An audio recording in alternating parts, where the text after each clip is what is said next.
पीर वसण वेझो ज़मीन जी मालिकीअ तां ॿिनि धुरनि में झेड़ो थी पियो आहे। फायरिंग जे नतीजे में हिकु ॼणो क़तल ऐं हिकु ज़ख़्मी थी पियो आहे। ॻोठ इक़बाल भुट्टो में ज़मीन जी मालिकी तां भुट्टो ऐं शरफ बिरादरी जे ॿिनि धुरनि में झेड़ो थी पियो। गोलियूं लॻण सबबि असलम भुट्टो मारिजी वियो। फारूक भुट्टो ज़ख़्मी थी पियो, खेनि अस्पताल मुंतक़िल कयो वियो। अव्हां खे आगाह करे रहिया आहियूं हिन अफ़सोसनाक ख़बर जे हवाले सां त पीर वसण वेझो ज़मीन जी मालिकीअ तां ॿिनि धुरनि में झेड़ो थी पियो।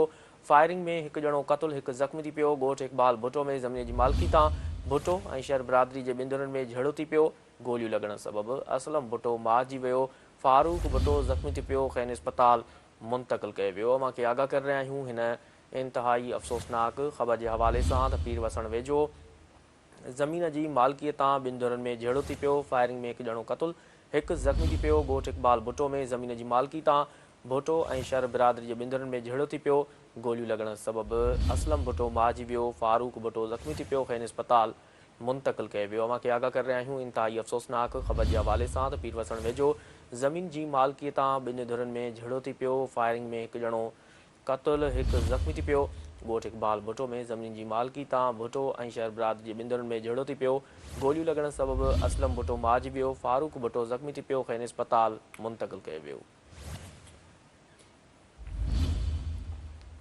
अव्हां खे आगाह करे रहिया आहियूं अफ़सोसनाक ख़बर जे हवाले सां त पीर वसण वेझो ज़मीन जी मालिकीअ तां ॿिनि धुरनि में झेड़ो थी पियो। फायरिंग में हिकु ॼणो क़तल हिकु ज़ख़्मी थी पियो। ॻोठ इक़बाल भुट्टो में ज़मीन जी मालिकी तां भुट्टो ऐं शहर बिरादरी जे ॿिनि धुरनि में झेड़ो थी पियो। वधीक तफ़सील मालूम कंदासीं। हेल्पलाइन ते मौजूदु आहे पीर वसण खां सिंध टीवी न्यूज़ रिपोर्टर ग़ुलाम मिर्ज़ा जमाली। जी ग़ुलाम मिर्ज़ा, झेड़ो थियो आहे, हिन बाबति आगाह कजो।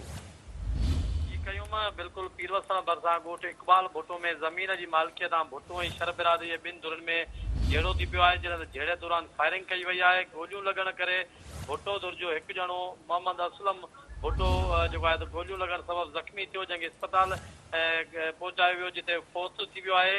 जॾहिं त फारूक भुट्टो लठियूं ऐं गोलियुनि लॻण सबबि ज़ख़्मी थी पियो आहे, जंहिंखे गणती जोगी हालत में जेको आहे त ख़ैरपुर अस्पताल मुंतक़िल कयो वियो आहे। जॾहिं त ठरीमीरवा पुलिस मौजूदु मामले जी जांच कई पई वञे ऐं मुलविस जवाबदारनि खे गिरफ़्तार करे मथनि केस दाख़िल कयो वेंदो। ॿिए तरफ़ तव्हांखे मां ॿुधायां त हिकु ॼणे जी क़तल बैदि जेको आहे त धुरियूं जेके आहिनि उहे मोर्चा बंदि थी वियूं आहिनि ऐं जेको आहे त वधीक हुन जो अंदेशो थी वियो आहे। ॿिए तरफ़ ठरीमीरवा जेको पुलिस आहे उन जाइ वारदात ते पहुची करे जेको आहे त मामले ते ज़ाब्ते आणण जी कोशिशि कई पई वञे। जी ठीकु आहे मुर्ज़ा जमाली, तफ़सील ॾियण लाइ वॾी महिरबानी।